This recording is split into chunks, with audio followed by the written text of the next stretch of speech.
Here's the big challenge of life. You can have more than you've got because you can become more than you are. That's the challenge. And of course the other side of the coin reads, unless you change how you are, you'll always have what you got. I have found in my experience that income does not far exceed personal development. Now sometimes income takes a lucky jump, but sure enough, unless you grow out where it is, it'll usually come back where you are. Life has strange ways. If somebody hands you $1 million, best you become a millionaire quickly, so you get to keep the money. Otherwise, sure enough, it'll disappear. Somebody once said, if you took all the money in the world, divided it up equally among everybody, it would soon all be back in the same pockets. Incredible. Success is something you attract, not something you pursue. Success is looking for a good place to stay. So instead of going after it, you work on yourself. Personal development. See, the major question to ask on the job is not what are you getting. The major question to ask on the job is what are you becoming? See, the big question is not what am I getting paid here. The big question is what am I becoming here? Because true happiness is not contained in what you get. Happiness is contained in what you become. So that's our major subject for tonight, personal development. Of all the assignments Mr. Schoaf gave me at age 25, this was probably the most difficult. In fact, I'm still working on this one. I think it's an unending challenge to see what you can become. The next subject is called Basic Laws. And it's good to study the basics. And I call these basics primarily because they come from the Bible. Now, I'm not a theologian or a minister, and that'll be apparent. But Mr. Schoaf taught me that the Bible was a good textbook for ideas and stories and success equations, how to live the better life. I found out that was true. He also taught me that the Bible is as practical as it is spiritual, and I found out that's true. If you look at your bank account and your income and you're not happy, there are several places in the Bible to check to see what the heck's wrong so you can make the changes. And we're going to cover some of those tonight, called basics. Okay. The next subject is my favorite, setting goals. Mr. Schoaf taught me how to set goals. What a favor that was. One morning at breakfast, shortly after I met him, he said, Jim, let me see your current list of goals, and let's go over them and talk about them. He said, maybe that's the best way I can help you get a better direction started. And I said, I don't have a list. He said, well, is it out in the car or home somewhere? I said, no, sir. I don't have a list anywhere. He said, well, young man, that's where we got to start. He said, I can tell you right now, if you don't have a list of your goals with you, he said, I can guess your bank balance within a few $100s. Which he did. And that got my attention. I said, you mean my bank balance would change if I had a list of goals? He said, drastically. That day I became a willing student how to set goals. And sure enough, learning how to set goals changed my life. And I often wondered why no one had ever taught me how to set goals up until age 25. I went to high school, but if they offered it, I missed it. I went to college for a year, never heard it. I worked for Sears. Really. And to my knowledge, Sears never taught it. Right? How to set goals. So here I am, age 25, married, my family's starting, I've been to college, I'm working, and I still don't know how to set goals. But fortunately, when I was 25, I met the man who taught me how, and it revolutionized my whole life. Economically, socially, personally, it's incredible. So I want to share with you tonight what Mr. Schoaf shared with me, how to set goals. It can be a life changer. Okay. The next subject is the negative part of the seminar. Life is part negative, so we got to talk about the negative. And this subject is called diseases of attitude. Diseases of attitude. There's a lot of things that can wreck your chances to do well. We live in a rather dangerous world, so you got to be not only wise, you got to be careful. Now, attitude diseases are just as bad as physical diseases, right? High blood pressure, heart trouble. I mean, a lot of things will ace your chances to do well. So you've got to be careful. And attitude diseases are deadly. I mean, they'll destroy all the good things you start. Okay? So we'll go through those attitude diseases, how to spot them, how to look for them, what they are, and the cure. And I'm a pro on these because I've had them all, so I can give you excellent advice on these. Now, the last subject we're going to consider tonight is called the day that turns your life around. The day that turns your life around. And under this subject, we're going to talk about the emotions that can change your life. Human beings are emotional creatures, and emotions are powerful for life change. Now, of course, emotions are so powerful they can go either way on you. Emotions can either build or destroy. So you really have to employ emotions properly. We call civilization the intelligent management of human emotions. If you can intelligently apply your emotions in the right direction, no telling what can happen. Could turn your life around one day would be sufficient. So we'll talk about those. Okay. Now that's a lot to cover in one evening, but we'll keep at it here and see if we can't get it all done. I'd like to have you now jot down the theme of the seminar. Every seminar should have a theme, I guess. We've got one. It's on some of our literature if you happen to notice it, but if you didn't, for your notes, here it is. The theme of the seminar goes like this: the major key to your better future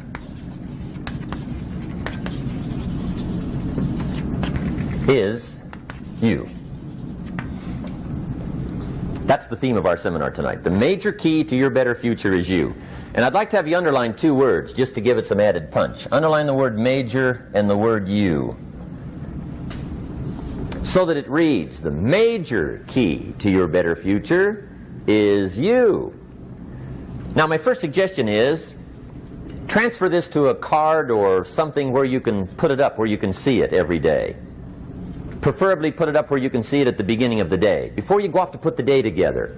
This is a good phrase just to glance at, to keep in mind as you're putting the day together. It's called the silent seminar. If you'll just let this talk to you during the day, I found it to be tremendously helpful. The major key to your better future is you. For a big share of my life now, I didn't have this one quite figured out. Among a lot of things I didn't have quite figured out. Many things used to puzzle me back in those early days. I used to wonder why two people could work for the same company, one make twice as much money. Now, see, that used to puzzle me. And maybe they were the same age, graduated from the same school, live in the same community, work for the same company, with the same products and the same services. They've got the same traffic, the same problems, and one makes $1,000 a month, the other one makes $2,000 a month. Now that was my puzzling question. Why would this long list be the same and the money twice as much? I asked, what's the difference between $1,000 a month and $2,000 a month? And I don't mean $1,000 a month, right? I could figure that out. But what makes the difference? Why would one person do twice as well, 3 times as well? Speaking economically. Now, I know there's more than one way to do well. I understand that. But in this little narrow area called compensation, what's the difference? Well, back then, with my faulty thinking, I'm trying to reason it out. I thought, well, maybe time makes some of the difference, right? Some people do better because they have more time. I used to say, Harold ought to be able to do well. He's got a lot of time. If I had all of Harold's time, I could do well. Now, that's got to be dumb, right? Number one, you can't get somebody else's time. A guy says to me one time, he says, you know, if I had some extra time, I could make some extra money. I said, then forget it. There isn't any extra time. Hey, when the clock strikes 12 midnight, that about wraps it up, right? I mean, you can look around the gongs there for a little more, but it's over. You say to the guy, what are you doing? He says, I'm looking for extra time. See, they'll come and take you away, right? There isn't any more time.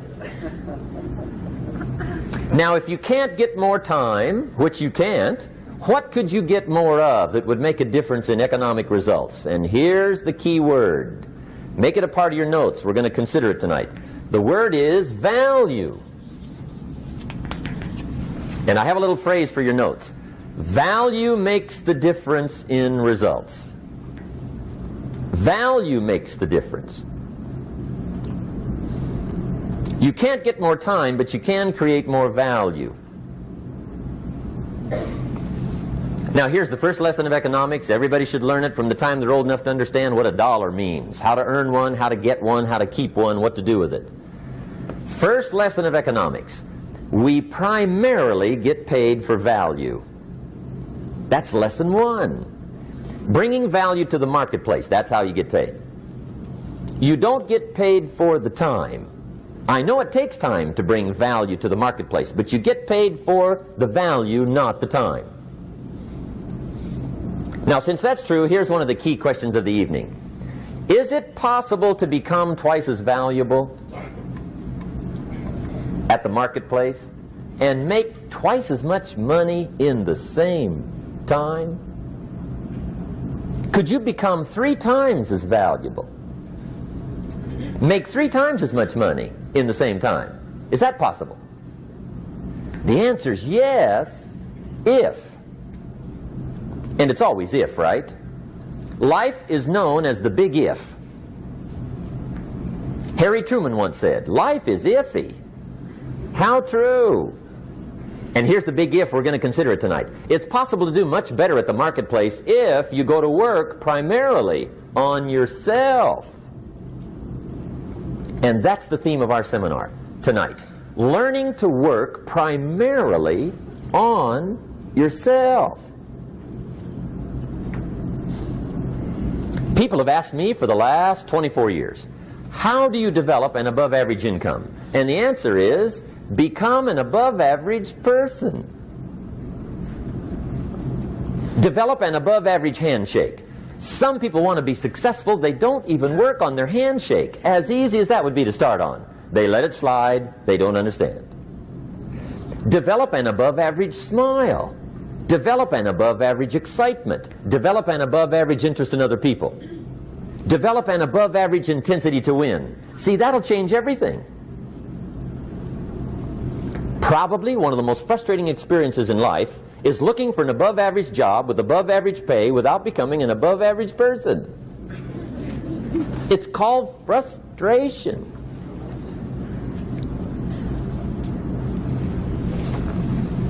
And Mr. Schoaf gave me probably the greatest clue he gave me when I first met him.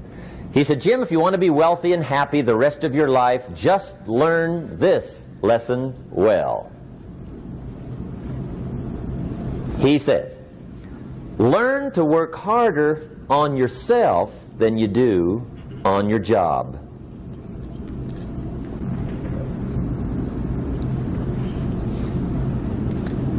Then Mr. Schoaf gave me probably one of the most important clues among so many things he taught me, but this was in those early days. Mr. Schoaf was very kind, but he was also very abrupt. And he had these interesting questions to ask. I'm giving him a little rundown one day on how things hadn't worked out for me. He said, Mr. Rohn, I've got the answer for you if you will listen carefully. And listen carefully I did that day and for the next 5 years. If somebody's wealthy and happy, you gotta listen. He said, Jim, I've only known you a short time. But he said, it's already my honest opinion that for things to change for you, you've got to change. That wasn't quite the answer I was looking for. But that's the answer he gave me, and I pass it along to you on this warm summer evening in Anaheim, California, 1981. For things to change for you, you've got to change. Otherwise, it isn't going to change. Before I met Mr. Schoaf, I used to say, I sure hope things will change. Right? That seemed to be my only hope. If it isn't going to change, I'm in serious trouble. And then I discovered it isn't going to change, so I'm in serious trouble.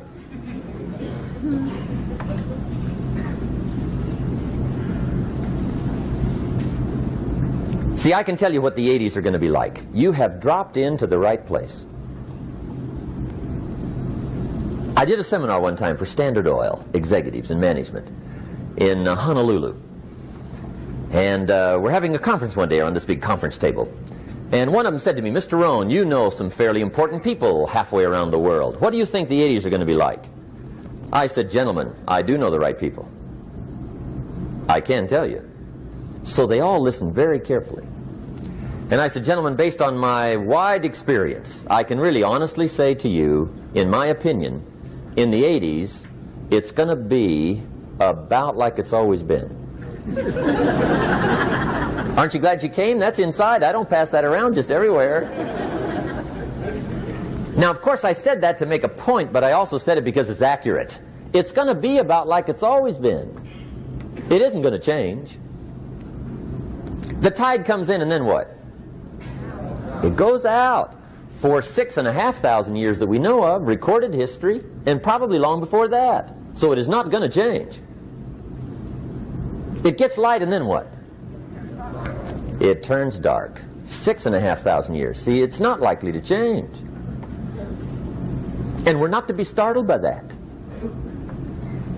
And if the sun goes down, the guy says, what's happened, what's happened? It means he hasn't been here long, I guess, right? It always goes down about this time. The guy says, well, I don't like that arrangement. Well, you got to talk to somebody besides me, right?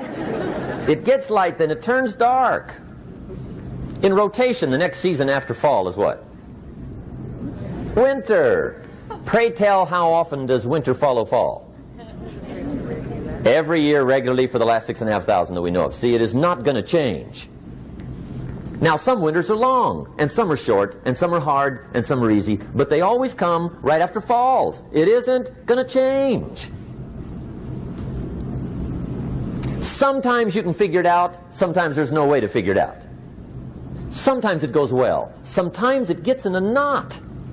Sometimes it sails along, sometimes it gets in reverse. See, that's not going to change. The last 6,000 years reads like this: opportunity mixed with difficulty. That's how it reads. It isn't going to change. The man says, well, if it isn't going to change, how will my life ever change? Answer, when you change.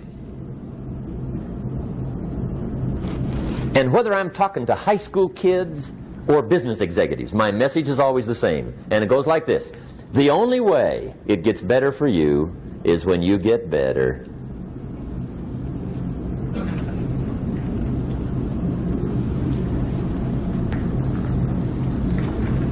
Let me give you the 4 major lessons in life to learn. Here's 4 majors. It's good to study the majors. In our weekend seminar we teach. Some people don't do well because they major in minor things. You've got to be on the lookout. At the end of every week, end of every month, you've got to check, make sure you're not spending major time on minor things. We go through that whole series. Majors and minors. Now, let me give you 2 phrases before we get to the 4 majors. This will set it up and you'll see where I'm going. 2 key phrases for your notes. Here's the first one. Life and business is like the changing seasons. That's the first phrase. Life and business is like the changing seasons. One of the best ways to describe life, it's like the seasons. Frank Sinatra sings, life is like the seasons. Now here's the second phrase. Very important. You cannot change the seasons, but you can change yourself. You can't change the seasons, but you can change yourself. And see, that's how life gets better for you, not by chance, but by change. Now, here's the 4 major lessons in life to learn. I've got my first book finished, came out a couple of weeks ago. This is in it, the 4 major lessons in life to learn. Here they are. Number 1, learn how to handle the winters. That's lesson 1. They come right after falls, with regularity. Some are long, and some are short, and some are hard, and some are easy, but they keep coming. You must learn to handle the nights. They come right after days. You must learn to handle difficulty. It comes right after opportunity. You must learn to handle recessions. They always follow progressions for the last 6,000. See, it isn't going to change. The lesson you must learn is how to handle it. And there's all kinds of winters, right? The winter when you can't figure it out. The winter when it all goes smash. The winter when it turns belly up. The winter when it won't work, when you've run out of money and you've got a broken heart. See, those are winter times. There's all kinds. Economic winters, social winters, personal winters. When your heart is smashed in 1,000 pieces and the nights are unusually long, your prayers seem to go no higher than your head. It's wintertime. Barbra Streisand sings, "It used to be so natural to talk about forever, but used to be's don't count anymore.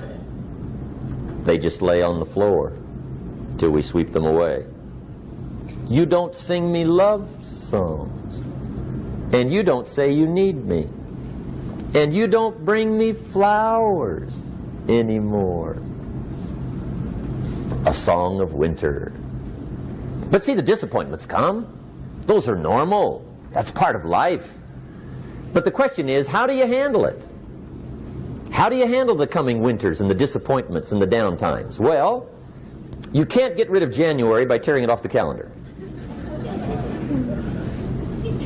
But here's what you can do. You can get stronger, you can get wiser, and you can get better. The winters won't change, but you can. And that's how life changes for you. See, before I understood, when it was winter, I used to wish it was summer. I didn't understand. When it was hard, I used to wish it was easy. I didn't know. And then Mr. Schoaf gave me a part of his very unique philosophy when he said, "Don't wish it was easier, wish you were better." See, that triggered my whole life change. Don't wish for less problems, wish for more skills. Don't wish for less challenge, wish for more wisdom. That's the key. So that's lesson one, learn how to handle the winters. Here's lesson two, learn how to take advantage of the spring. That's the second one. Spring is called opportunity. And spring follows winter. What a great place for it. If you were going to put it somewhere, that'd be the place to put it, right after winter. And pray tell, how often does spring follow winter? Every year with regularity, 6,000. You can almost count on it. See, opportunity always comes. Days follow nights. Isn't that terrific? Opportunity follows difficulty. But here's what you must learn to do. Underline these two words in that key phrase.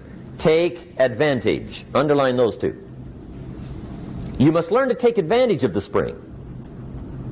See, just because spring rolls around is no sign you're going to look good come fall. You got to do something with it. In fact, you have to get good at one of two things in life. Planting in the spring or begging in the fall. Or get somebody to do it for you. See, those are about the only alternatives. Now here's what else you must do. Take advantage of the springs quickly, because there's only a few. Just a handful of springs have been handed to each of us. They don't come forever. Life is fairly brief. So you got to read every book you can get your hands on what to do with your springs while they're here. And take advantage, they soon run out. The Beatles wrote, "Life is so short." And for John Lennon, it was extra short. But life is brief. Elton John sings, "She lived her life like a candle in the wind." It's brief. So whatever you're going to do with your life, you got to get at it. Don't just let the springs pass. Here's the third major lesson in life to learn. Learn how to protect your crops all summer. You got to take care of what you start. Sure enough, as soon as you've planted your garden in the spring, the busy bugs and the noxious weeds are out to take it. And here's the next bit of truth. They will take it unless you prevent it. And that's the third major skill to learn. You've got to learn to prevent the intruder from taking all the good you start. It's one of the challenges. Here's two key phrases under number 3. First one, all good will be attacked on this planet. Maybe not the next one we get to, but on this one, all good will be attacked. Every garden will be invaded. Not to think so is naive. And here's the second phrase. All values must be defended. Political values, social values, community values, family values, marriage values, friendship values, business values. Every garden must be tended all summer. Third major lesson. Now here's number 4. Fourth major lesson in life to learn. Learn how to reap in the fall without complaint. Learn to reap come harvest time without complaint. Take full responsibility for what happens to you. It's one of the highest forms of human maturity, accepting full responsibility. It's the day you know you've passed from childhood to adulthood, the day you accept full responsibility. And another note, learn to reap in the fall without apology.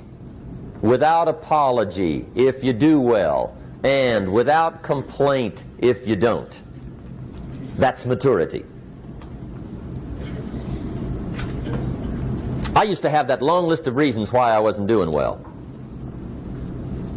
To explain. You got to explain, right? Otherwise you're going to look bad. I used to have this funny list called Reasons for Not Looking Good.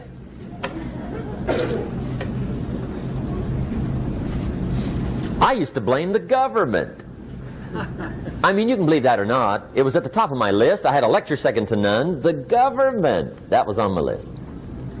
I used to blame taxes. Look what you got left after they take everything. And they expect you to do well. That was on my list there. Prices, that one's easy, right? You walk into the supermarket with $20, come out with a little half bag. So I had that on my list. I used to blame the weather. I blamed the traffic. I used to blame my car. I blamed the manufacturers. I used to blame the company. I blamed company policy. I used to blame the training program. I blame my negative relatives. They were always putting me down. I blame my cynical neighbors. They're just selfish, looking out for themselves. Won't loan you money? They were on my list.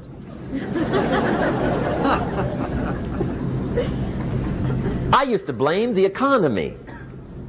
I blamed the community. That's a pretty good list for not doing well, isn't it? I thought it was good. I'll never forget one day, Mr. Schoaf was very kind, but he was also very blunt. And this was no exception. And I'm glad he was blunt. There's a lot of things I'd have missed if he hadn't have been blunt. One day, with sort of a curious look on his face, he said, "Jim, just out of curiosity, tell me, how come you haven't done well up until now?" Excellent question. I thought, well, so I won't look too bad, I'll go through my list. And this list I just gave you, I put that on him. And he was very patient. He let me go through the whole thing, the government, the weather. I went through this whole thing. When I finished, he looked my list over very carefully. He said, "Mr. Rohn, big problem with your list. You ain't on it." How brilliant.